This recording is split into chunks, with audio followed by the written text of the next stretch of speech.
Você entende isso como realmente cumprir a pauta eleitoreira para continuar agradando, pensando em reeleição, e custe o que custar? Ou talvez tenha uma estratégia imbuída nisso por trás e talvez não conseguimos ainda entender muito claramente o que é isso? Porque eu tenho muita dificuldade de falar estrategicamente o que faz sentido e o que não faz, né? Você e o mundo, né? Você sabe que eu já fui em algumas palestras, já li aqueles caras que estudam o Donald Trump, né? Tem algumas pessoas aqui nos Estados Unidos que acompanham a trajetória do Trump desde quando ele era um empresário, que já teve altos e baixos aqui em Nova York, né? Até construir um império que hoje, de fato, ele tem, ou diz que tem, enfim, também essa É. discussão existe por aqui. Mas o primeiro mandato dele também foi assim, né? A gente não tem essa memória tão forte, mas o primeiro governo dele também foi recheado de polêmicas. Hoje ele está sendo muito mais polêmico nas questões externas. No primeiro mandato foram muito mais polêmicos as questões internas. Falando especificamente dessa questão dos cortes, que o Elon Musk foi chamado, né, para assumir teve carta branca para demitir quem ele quis, e é um cenário ainda que a gente não sabe quais serão as consequências disso. É evidente que qualquer máquina pública, ou praticamente todas no Brasil, então nem se fale, cortes são bem-vindos. Afinal de contas, você tem ali, enfim, aquele cara que não faz nada, o cara que aparece de vez em quando, deixa só o paletó. A gente sabe como a banda toca. Só que muita gente por aqui entende que esse corte que o Musk tocou a mando do Trump derrubou projetos importantíssimos de pesquisadores, de infraestrutura americana. Recentemente eu fui até o Texas, porque teve lá uma inundação, Sim, teve um. mais de 100 mortos, né? E muita gente diz que essa inundação aconteceu e não teve nenhum tipo de alerta por causa dos cortes que foram promovidos pela gestão do Trump. Então, são pesquisadores que cuidam dessa área, que estão sendo contratados, muitos deles, pela Europa. Eu acho até que o Brasil deveria estar de olho nessa galera que foi demitida, porque talvez tenha alguém ali que vale a pena levar para o Brasil para gerenciar esse tipo de desastre e tudo mais. Mas, enfim, é evidente que cortes são necessários e o Estado americano também era inchado.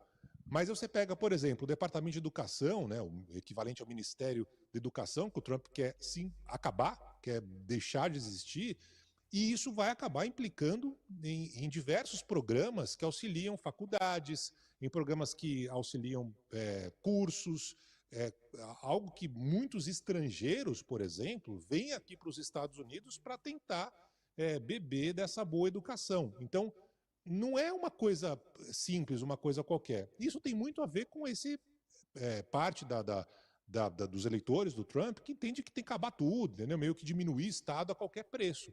Mas é um custo que pode ser muito alto, seja no que se refere a desastre, seja no que se refere à educação. Insisto, cortes são importantes, o Musk cortou muito, o Trump deu carta branca para ele fazer isso, mas o resultado, se de fato os cortes foram bem feitos, a gente só vai saber no médio e no longo prazo, ou se vai ter algum prejuízo que o país vai acabar pagando as contas, como na questão climática, por exemplo.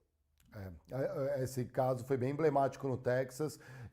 O tempo de recuperação dessas áreas, né, da reconstrução, isso é até interessante porque quando a gente olha o padrão de residências nos Estados Unidos, né, é muito pré-moldado, madeira, né, eles estufam, né, no Texas até depende, né, também faz frio no Texas, né, mas você tem a questão de calefação, tudo. Pô, quando vem um desastre desse, uma inundação, são casas, são destruídas. Eu lembro muito de Fukushima, né, que o mundo falou, não, nós vamos ajudar o Japão, não precisa. Um mês depois já estava, né, 6 meses, ponte reconstruiu, tudo estava perfeito, né?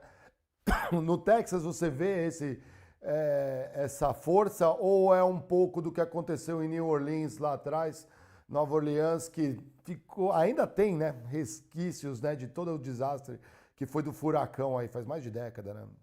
É muito bom. Uma das coisas boas de ser repórter, né, de acompanhar em loco, é você ver o que aconteceu. Como você lembrou muito bem, em New Orleans, a cidade inteira acabou sofrendo com a inundação, né? Estourou ali a represa e aí a água acabou colocando a cidade inteira debaixo d'água.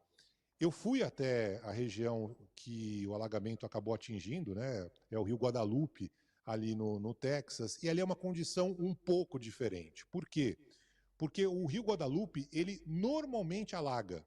Então, as zonas próximas do rio, elas não estão tão ocupadas. Então, você não tem grandes cidades, você tem grandes cidades, mas não estão coladas ao rio. Tem uma área de várzea.